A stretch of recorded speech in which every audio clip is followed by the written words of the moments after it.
The news on Kemba Walker, not good if you're a Celtics fan or if you're Kemba Walker or anybody who cares about the Celtics. John Zannis alongside Bobby Manning here on the Garden Report, presented by Manscaped. 20% off, free shipping with the code GARDEN at manscaped.com. Now, Bobby, again, we got the email today from the Celtics sent out to the media. Kemba Walker's, the status of his knee, he's going to be out 12 weeks from the point of having an injection, a stem cell injection into his knee, and everything we've read, and I've talked to a couple of doctors and orthopedists about this situation. This is obviously not a great sign for Kemba, not only for this year, but potentially for his career and his Celtics future going forward. Yeah, and it's lingered all year. We're going on a year talking about this thing now. He missed the first game with this knee soreness in late January last year. February is when he started missing games. And then after 4 months off, it's still there in June. So this hasn't gone away at all. And I remember when we first started talking about this over the summer, when we first started doing the show, John, we were concerned for the long term. And now I think this week essentially seals the fact that the rest of Kemba Walker's Celtics career is going to be defined by rest, management, time off, and simply trying to get the best out of him at this point. It feels like his days of being able to play more than, let's say, 62, 64 games in an 82-game year are over. Like, he's going to need to be heavily managed. You're just going to have to get the best of him come playoff time in the spurts that you have him, because that knee, after 3 surgeries with this onset of arthritis, as it seems, is coming on. I'll let you handle the medical portion, Dr. Zannis. This isn't good. This isn't good at all. And it comes right back to what we were talking about over the offseason when the rumors were spreading that they were trying to get rid of him. So they're stuck with him now. Yeah. And again, this is, not to go all WebMD on anybody, but everybody's immediately rambling. Knee, what is it treated? So prevailing wisdom here, again, this is from talking to different doctors, and we talked to Dr. Jess Flynn, Boston Sports Journal, who really is, this is her trade, and she deals with people who have conditions like this all the time. This is what she does. And she's hinted, and Bobby, you wrote about it last week, you mentioned in an article that appeared in Boston Sports Journal, he's got a knee, most likely arthritic condition in his knee. And anybody who knows that a condition like that doesn't really get better. It requires management. And this is where you thought you were with Kemba Walker. The problem with the procedure like this is it really is a bit of a Hail Mary. Nobody knows. It's still unclear whether or not this actually can help regenerate the knee area and the cartilage that's been worn out and it's created this arthritic condition. But it might be able to alleviate some discomfort, and with training and strength conditioning and a bunch of different things and management, and make sure that he's not playing too many minutes on back-to-back nights, whatever it is, whatever program they come up with, you might be able to extend it a little bit further. The fear is it doesn't really take, or it doesn't do enough to make it so he can consistently stay active. And even if he is, that he might not be anywhere near the best version of himself. So I think there's a bit of a sunny outlook here when people see January and like, oh, okay, he misses a month, no big deal. I don't think that's the case. I think people have to prepare for multiple scenarios. In January, he starts to do some basketball activities, and then it works his way back in and is close to some version of himself coming back. That's very possible. Another possible scenario that people have to consider here is it doesn't really take. January extends into February, extends into March. They don't really know what the issue is. He's still dealing with a lot of discomfort. There's a start and a stop. You don't really know here. You really are in uncharted waters. And so this could be not just a situation, Bobby, that requires management. It could be a situation that requires a complete shutdown, rest, and then I don't know what, try something new, try some other sort of procedure and see if that possibly helps. But as we've seen in other Boston athletes who've had degenerative knee conditions, Dustin Pedroia, now Julian Edelman with the Patriots, it hasn't worked for them. It's not whatever's happening. Everybody's different. Everybody responds different. But I think people have to prepare themselves for a world in which the Kemba Walker we knew even from several months ago when he began his Celtics career may not exist anymore in any form. At full speed, for certain. Like, we're not going to get an 82 game season or 72 game this year of Kemba going at that full speed. So you're going to have to manage expectations at this point. He's at a best, max. though. That's the thing. That's best case scenario. Worst case is they're done with this treatment, and the pain is still there, and he can't start. He can't start again. It's like I said, it is hit or miss. It's not, oh, you do this round of injections and you come out clean. You're almost better. This would be a much better scenario for Celtics fans if he had just torn an ACL. Like, that's better because you recover, you fix it, it's fixed, you recover, you train yourself back up, and then you're normal again. This stuff can be fixed and taken care of. What he probably has here does not get better. So there's a world in which it doesn't get better, even with the treatment. That's the scary part. It's not just the management. The management is a reality, and that's best case scenario. Worst case is, and in Danny, I thought the most telling thing he said in his media availability today, again, we heard from Danny Ainge, Brad Stevens, Jason Tatum, Daniel Tice, Gordon Hayward as well, but that's a separate issue, talking to the media out in Charlotte. It's NBA Media Week, so we heard from Danny. The thing that scared the hell out of me was talking about, is this going to be a long-term concern going forward? And Danny is probably he paints the rosiest picture of every Celtics injury as long as he's been at the helm. And his quote of, "This year is going to tell us a lot about that," told me a lot about what they think here is, we don't know. We got to see how he comes out of this thing. And if he does and we're able to manage it, great. But if he doesn't, I don't know what the future holds. That's what I read into that.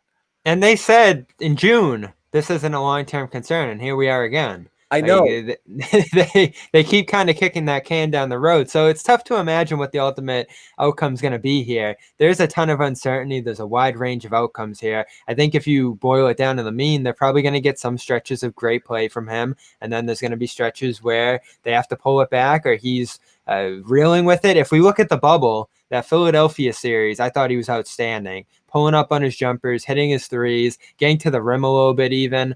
And then in that Toronto series, it starts strong, ends slow. You had that game 6 where he scored like 5 points in 51 minutes. And then you get into the East Finals, and he's a shell of himself, as Ainge mentioned there. So how long can you reasonably push him even after that period where the injection works? He gets back to himself maybe for a few weeks. Do you have to give him more time off after that? Like this is such a tough rotation of management and trying to push to that next level. And we got to think about him too. The thing that sticks out to me about Kemba from this is he never wanted to slow down. He came in the camp for the bubble saying that he wanted to go. He didn't like the limitations. He was pushing to get back in games. And we have an interview coming out with Grant Williams today. Grant didn't get it too much into the situation with Kemba when they were living together in Charlotte for those 4 months, after which Kemba came back and was hurt in training camp. But was Kemba working out full speed during that time there? That's still my biggest question. We look back to the All-Star game in February. He goes out there and plays big minutes in that. So it's on the Celtics to manage him, but he has to buy into it too. But Bobby, it's not one acute thing, okay? This is, degenerative or arthritic conditions. They're going to wear over time. So you're right. You can push it to the point that you force yourself to shut it down with overwork. But ultimately, regardless of how hard he pushed, and Ainge took it on himself a little bit, saying maybe we brought him back too soon in the bubble. Ooh, I was surprised to hear that. He brought some fury his way on that one. That's one thing. But I don't believe that. I believe that was to allay concern a little bit and say, hey, maybe we played a role in this, and now that we're not going to do that, it'll be okay. I don't believe that was a mea culpa per se. I believe he was just saying that to kind of chill people out a little, like, who knows, maybe we pressed him too hard. This time we won't do that again. And just to give, Kemba the benefit of the doubt here that, hey, if we do everything right, we'll be okay. That's how I read that particular comment. But again, this is where it's been concerning along the way. You had, the situation during the season, and then 3 and 4 months off during the when the pandemic crisis shut the NBA down. And when he came back and he wasn't ready, that's what scared the hell out of me there, which was like, wow, he's just gone 4 months without basketball. That you can't possibly manage or maintain a situation better than rest when it comes down to this. And the first time he tried to do anything, it was like, so that was that was the first major flag after all that time off. And then as we saw through the playoffs, his deteriorating play, and even in the series, he was successful. I thought he just was never quite his most. He gave you scoring, but it wasn't efficient. He wasn't his most dynamic self, right? Yeah, it wasn't as dynamic as you expected from him, especially when he was the best player in the Celtics by far in November. So we look at what they have now. Well, that's the thing is, right, this is the concern is you're so thin, Bobby. One of the other updates was Romeo Langford out until February. 5 months. I mean, he's coming back in March. So granted, he's not a point guard here, but you've lost Gordon Hayward, who absolutely could have taken over some ball handling responsibilities here. You're going to thrust Marcus Smart into the starting lineup, and behind that, you're looking at handing it over to Teague and then to Pritchard. And I can't expect much out of the rookies with no real preseason, no Vegas Summer League, no ramp up, no time to really get integrated with the team. I think that's asking a lot. So I think now you're looking at what, Teague and Tremont Waters maybe to start? Carson Edwards will get a shot too for some spot up shooting there, burst to the rim. I thought he finished the bubble pretty strong, which was encouraging. So I want to get another look at him too. It's not the end of the world that they're going to have to play some younger guys and get some contributions from other people to start this year. In fact, you can imagine a world under Brad Stevens where that actually goes better than expected. Right. It's just about getting Kemba to that point where he's ready to roll for the playoffs. It was just you'll love this comparison, John, that Gronk at the end of his career, could you just sit him out all season and then have him right for the playoffs? Like that's what you look at from Kemba now. They'll figure this out in the regular season. I'm not the biggest Jeff Teague fan in the world, but throw him in this system, have him healthy this year. He probably has a pretty decent year. And again, we go back to saying this is going to be about Jason Tatum and Jaylen Brown and what they can do as the head pieces of this offense. And it's everything has to fill in around them. Yeah. It is, and it's always. But again, you all better knowing still check the box and superstars. Fine. This is the problem dating back to Kyrie, okay? Where you had too many superstars, impossible to placate everybody. But you still felt good that while you're going to run most things through the wings, that you have a third legit star level player here. They're starting the season without him, and then we don't know what he's going to be coming back. That's who. Big hits, minus Hayward and minus Kyrie, minus Kemba to start this season. Who knows if and when Kemba returns anywhere close to full form. You're asking a lot, both Tatum and Brown, in terms of shot creation, offense flowing through them at all times. It's going to be a bit, and if you're a defense, you know exactly what you have to do here. And we've seen Tatum at times struggle when teams are blitzing him and doubling him and really going at him a little bit. It's going to be an adjustment for everybody here. We do want to see Tatum more Brown, but not this way. More Smart too. And we talked about that in the East Finals.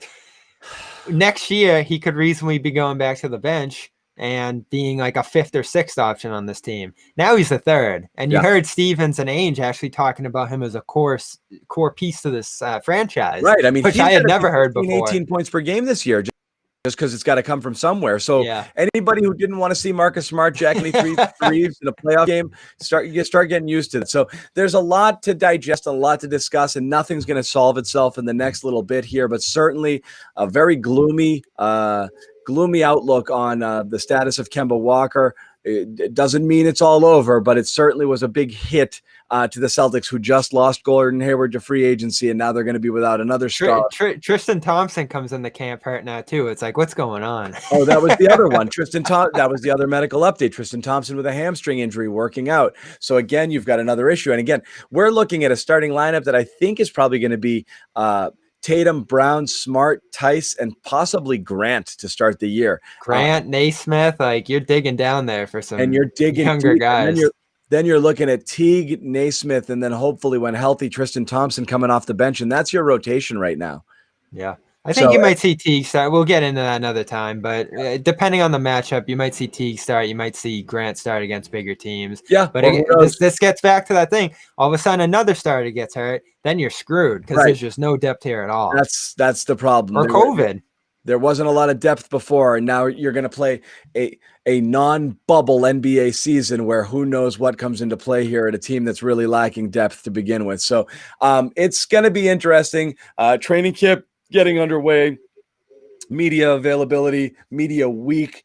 We'll hear from more players throughout the week. We'll keep doing these Garden Reports. We're going to do a Wednesday live version because that's what we do, and we'll have the whole gang along with Josue Pavone and Jimmy Toscano.